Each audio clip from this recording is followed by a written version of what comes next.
안녕하세요. 오늘도 사연살롱을 찾아주셔서 감사합니다. 저는 얼마 전 돌싱이 된 30대 여자입니다. 대개 사람들이 그렇듯 저 역시 얼마 전까지만 해도 이혼료 꼬리표를 달고 살게 될 줄은 꿈에도 몰랐어요. 저와 남편은 5년 전 본사 직원과 외주업체 직원으로 만났어요. 당시 전 건설 관련해서 홍보실에서 근무하고 있었죠. 홍보 브로셔 작업을 외주업체에 맡기게 됐는데 그 업체가 바로 남편이 다니던 광고회사였어요. 남편은 직장에서 꽤 능력을 인정받은 사람으로서 저희 회사 전담을 맡게 된 거죠. 외모가 뛰어나거나 특별한 매력이 있는 사람은 아니었어요. 오히려 사람들 사이에 있으면 자연스레 묻히는 평범한 타입이었죠. 사실 제 이상형은 아니었어요. 그래서 처음엔 신경조차 쓰지 않았습니다. 그런데 말이죠. 마음에 틈이 생기면 쉽게 흔들리나 봐요. 당시 전 사귀던 남자와 헤어진 지 얼마 안 돼서 마음이 공허한 상태였거든요. 남편은 그 틈을 타고 들어왔어요. 소영씨, 이거 한번 써볼래요? 저번 미팅 때 보니까 손목이 안 좋은 것 같던데 이거 마우스 패드 위에 대고 쓰면 손목에 무리가 덜할 거예요. 남편은 미팅 때마다 저에게 소소한 것들을 선물했어요. 돈으로 환산하면 그게 얼마나 되겠어요.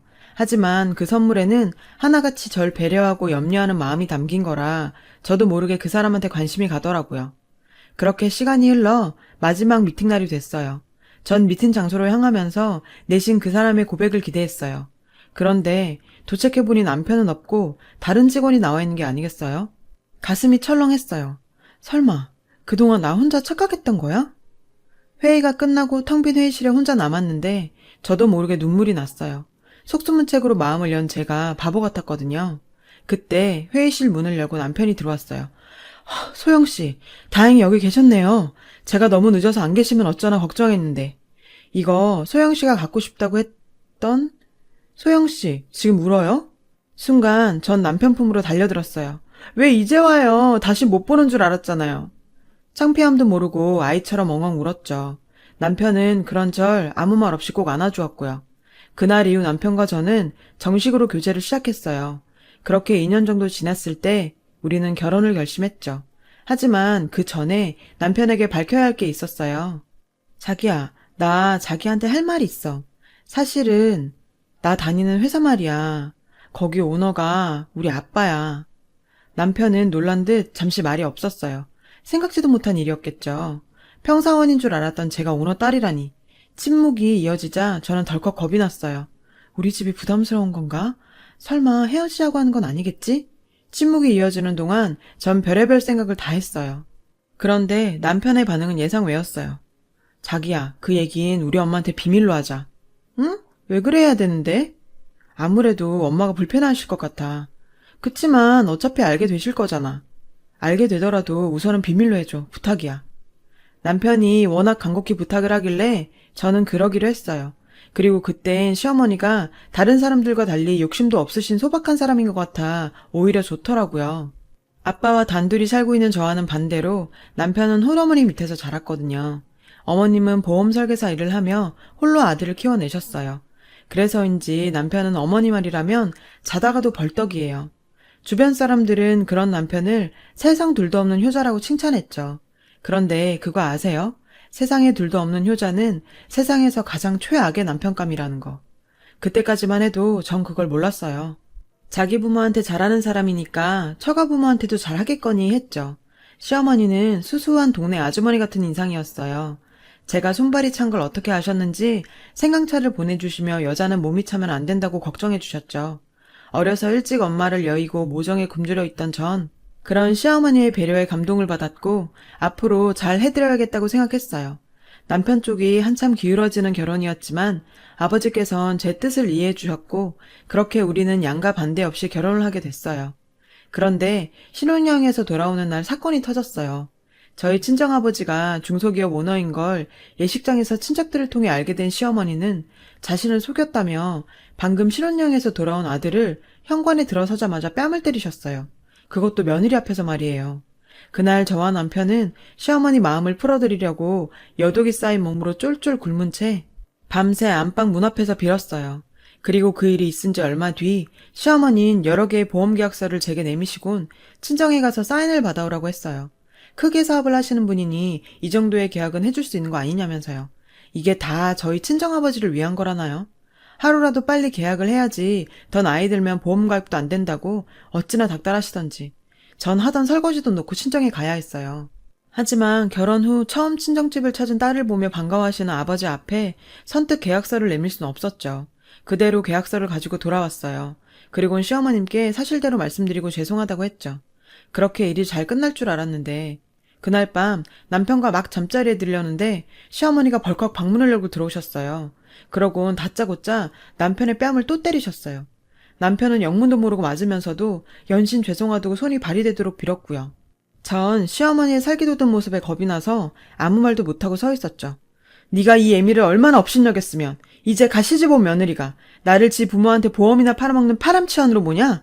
딸 자식 떠나보내고 큰 집에 덩그러니 남은 사돈양반 걱정돼서 그런 내 마음을 장사치 속셈으로 알아? 아이고 내 팔자야. 이런 꼴 보려고 내가 자식을 키웠나. 당신 엄마 말이 사실이야?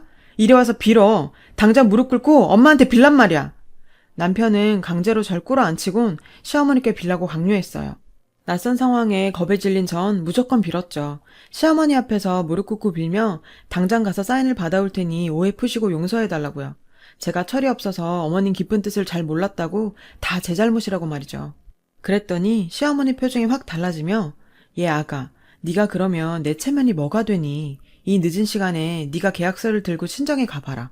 사돈어른께서 어떻게 생각하시겠냔 말이다. 꼭 내가 널 들볶아서 등 떠밀려 온 것처럼 보일 것 아니냐. 마침 내일이 토요일이니 애비랑 같이 가서 하루 자고 오는 걸로 하면 자연스럽잖니. 넌 왜 이렇게 영리하질 못해 배울 만큼 배운 애가. 결국 어머님 계획대로 다음날 남편과 전 친정으로 향했어요. 가는 길에 남편이 그러더군요. 어제는 미안해. 이래서 당신 집 형편 숨기고 싶었는데 여보 정말 미안해. 고개를 푹 숙인 남편을 보자 그동안 이 남자가 어떻게 살아왔을지 훤히 보였어요. 그래서 더 가엾게 느껴졌어요. 친정아버지인 저희 내외가 하루 지내러 왔다는 말에 무척 기뻐하셨어요. 그런 아버지 앞에 전 수십 장에 달하는 보험 계약서를 내밀었죠. 아버진 아무 말 없이 사인해 주셨어요. 어찌나 죄송한지 전 고개를 들 수 없었죠. 그러지 마라. 안 그래도 보험을 몇 개 들어둘 생각이었다. 사돈께서 이렇게 신경 써주시니 오히려 고맙구나. 감사 인사 전해드려라. 그렇게 저희 친정아버지로부터 다량의 보험 계약을 따낸 시어머니는 한동안 별 문제 없이 잘해주셨어요. 하지만 그 후로도 크고 작은 일들이 있을 때마다 시어머니는 제가 보는 앞에서 남편에게 폭언과 폭력을 행사하셨고 그 상황을 차마 지켜볼 수 없었던 전 친정으로 달려가 돈이며 시어머니가 원하는 모든 것들을 시집에 퍼나르기 시작했죠. 그런 악순환은 얼마 전까지도 이어졌어요. 그런데 전 세계 경제 불황으로 환율이 요동치면서 주로 수입 자재를 사용하는 저희 아버지 회사가 휘청거리기 시작했어요. 아버지께선 자신 소유의 부동산과 증권을 정리해 하청업체에 대금을 지불하고 직원들 월급부터 챙기셨죠. 하지만 이미 기울어진 회사는 회생 기미가 보이지 않았어요. 그래도 끝까지 회사를 살려보려 사방팔방으로 뛰어다니시던 아버지는 음주운전 차량에 치여 교통사고를 당하셨습니다. 아버지 의식이 돌아오기도 전 회사는 결국 다른 업체에 넘어가 버렸어요. 회사를 살려보려 수십억 자산도 쏟아부었던 아버진 결국 깨어나지 못한 채 세상을 떠나셨고요. 그렇게 전 한순간에 고아가 되었어요. 경찰서에서 조사하는 과정에서 아빠의 이야기를 들었어요. 회사가 어려워진 후 아빠의 수고는 제가 상상하던 이상이었습니다. 아빠는 그런 상황을 저한테까지 상세히 알리지 않으셨죠. 저 사느라 바빠서 그런 아빠의 상황도 잘 몰라 돌봐드리지도 못했는데 제 탓인 것만 같아 살고 싶지 않았고 그렇게 먼저 가신 아빠가 보고 싶기만 했어요. 장례는 다행히 회사분들이 도와주셔서 큰 문제 없이 치를 수 있었어요. 그런데 저와 슬픔을 나누고 함께 상주 노릇을 해야 할 남편이 꽃배기도 보이지 않는 거예요. 전화도 꺼진 채 말이죠. 저와도 연락이 되지 않은 남편 소식을 시어머님이 알고 있더라고요. 남편이 급하게 회사 일 때문에 출장을 갔다며 곧 올 거라고 하셨죠. 저녁이 돼서야 뒤늦게 나타난 남편은 검정이 아닌 흰색 계열의 정장 차림이었어요. 화려한 색의 타이까지 매고요. 제가 선물한 정장이었고 디자인도 자기 스타일이고 옷감이 부드럽고 좋다며 평소 남편이 좋아하는 옷이긴 했습니다. 그래서 장례업체 측에서 검은 양복을 대여 입긴 했지만 내심 찜찜했죠. 하지만 신경을 오래 쓸 겨를이 없었어요. 무사히 아버지 장례를 마치고 집으로 돌아온 전 식음을 전폐하고 누워 있었어요. 너무 울어서 그런지 정말 온몸이 맞은 것처럼 아팠어요. 그런 상황에선 제가 살림을 돌보지 못하니 어머님이 집에 같이 계셨어요. 평소 같으면 제가 아픈 꼴도 못 보시는 시어머니지만 상황이 상황인지라 별 말씀 안 하시더라고요. 정신없이 누워있다 목이 말라 물을 마시러 주방으로 나왔어요. 그런데 방에서 통화 소리가 들리는 거예요. 며느리, 내쫓아야지. 없어, 개털이야. 부자가 망해도 3년은 간다는데 이건 뭐. 그건 그렇고 저번에 우리 아들 선본 거 말이야. 그쪽에선 왜 말이 없어? 맘에 든대? 애들은 이번 주말에 만나기로 했다더라고. 아유, 걱정 마. 곧 이혼 서류에 도장 찍어. 지가 부모가 있어, 돈이 있어. 그쪽 집에 신경 안 쓰게 내가 싹 정리해 둘게. 이번 혼사만 잘 되면 옷이 문제야. 명품백도 하나 사준다 내가. 그러니까 제가 친정아버지 장례 지내는 동안 남편이란 작장은 시어머니랑 짜고 선을 보러 나갔던 거예요. 그날 장례식장에 입고 왔던 굳이 제가 사준 그 양복을 입고 말이죠. 사람의 탈을 쓰고 어떻게 이럴 수가. 시어머니는 원래 그런 사람이라고 쳐도 어떻게 3년을 살을 섞고 살아온 남편이 저한테 이럴 수 있죠? 생각 같아선 당장 안방에 뛰어들어가 시어머니랑 단판을 짓고 싶었지만 그래봤자 저한테 좋을 건 없겠더라고요. 어차피 이렇게 된 거 제대로 준비해서 못돼 처먹은 모자한테 한 방 먹어야겠다는 생각뿐이었어요. 주말이 되자 남편은 거래처와 약속이 있다며 외출 준비를 했어요. 정말 신경 써서 옷을 입고 평소 잘 쓰지도 않던 향수까지 뿌리고 말이죠. 한편으로 남편이 가엾다는 생각도 들었어요. 저런 어머니를 만나지 않았다면 이 남자도 행복한 가정을 꾸리고 살 수 있었을 테니까요. 그리고 얼마 뒤 제가 뒷조사를 의뢰한 심부름 업체에서 연락이 왔어요. 업체로부터 받은 USB 속에는 남편과 맞선녀가 데이트하는 모습이 담겨 있었죠.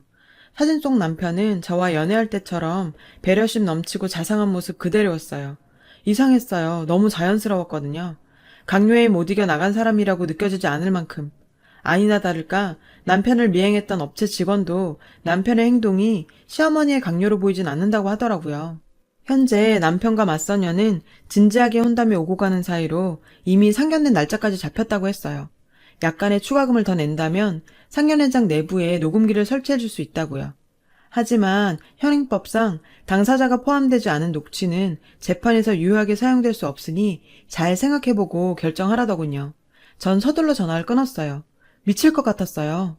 내 남편도 우리가 함께했던 시간도 그 어느 것도 이젠 믿을 수 없게 됐으니까요.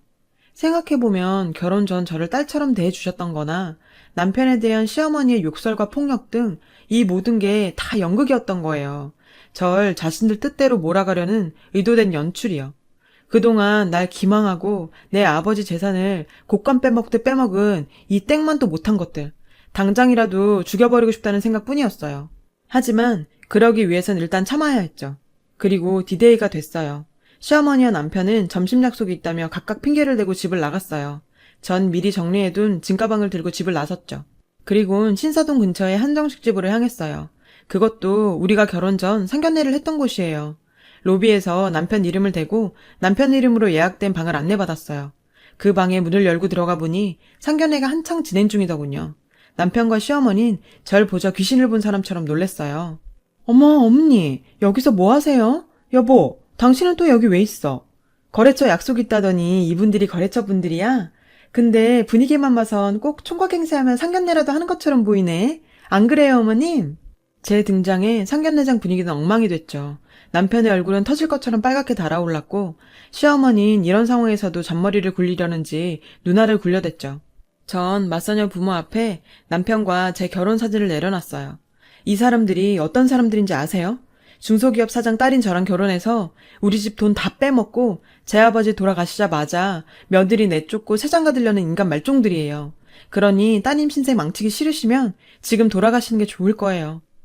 맞선녀 측 부모는 모자를 향해 쌍욕을 퍼붓곤 딸을 데리고 방을 나갔어요. 그러자 남편이 본색을 드러냈죠. 미련한 곰인 줄 알았더니 백년 묵은 여우였네. 그래, 이왕 이렇게 된 거 다 얘기하지 뭐. 나 네 아버지가 뭐 하는 사람인지 알고 일부러 너한테 접근했어. 그래서 뭐?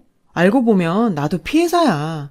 니네 집 재력 누리며 평생 떵떵거리고 살려고 했는데 망해버리네. 아니, 장인어른도 그래. 회사가 휘청하면 내 돈부터 챙겨야지. 그걸 회사에 꼬라 박아?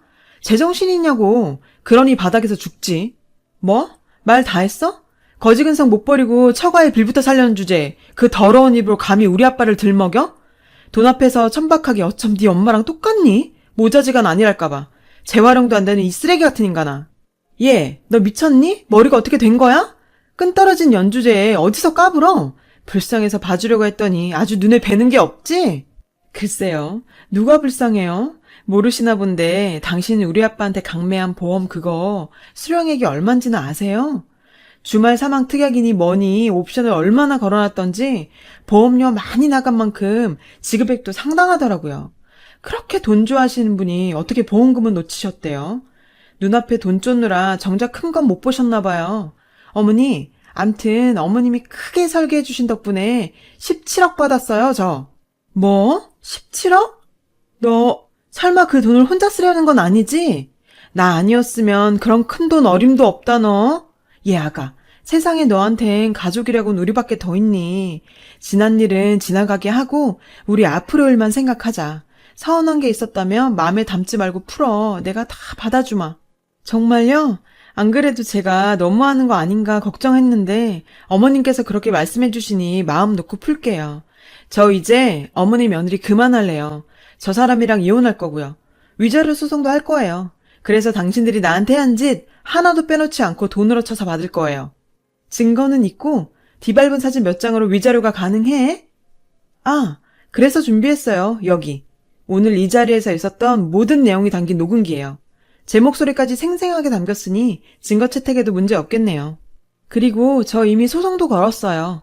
아빠 회사 고문이셨던 김 변호사님이 그러시는데 이런 상황이면 이혼 위자료는 물론 저희가 아빠한테 회사 차린다고 빌려간 돈이랑 시어머님이 시시때때로 빌려갔던 급전까지 다 받아낼 수 있다고요. 저희 아빠가 사업가는 사업가였더라고요. 그동안 당신한테 빌려준 사업 자금, 어머니께서 빌려가신 급전까지 하나도 빠짐없이 장부에 기록해 놓으셨더라고요. 빼도 박도 못하게 말이에요. 어머니, 저 이 정도는 해도 되죠? 결국 시어머니는 뒷목 잡고 쓰러지셨고 그 와중에도 남편은 혼자 살겠다고 제 앞에서 무릎을 꿇고 설설 기더라고요. 이게 다 엄마가 꾸민 짓이라고 자긴 정말 날 사랑한다고 눈물 콧물까지 짜면서 거짓말 하는데 정말 끝까지 최악이었어요. 전 요즘 이혼 소송부터 위자료 청구 소송, 사업자금 반환 소송까지 법원 문턱이 닳도록 뛰어다니고 있어요. 하지만 3년간의 결혼 생활을 돌이켜보면 적어도 지금이 그때보다는 수백 수천 배는 행복하다고 자신해요. 며칠 후면 위자료 소송 결과가 나올 거예요.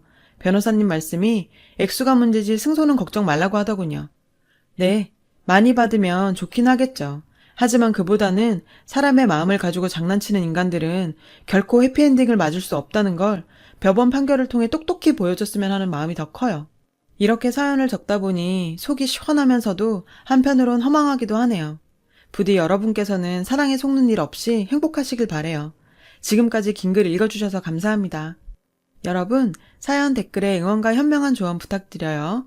좋아요와 구독은 저에게 큰 힘이 됩니다. 오늘도 좋은 일 가득하세요.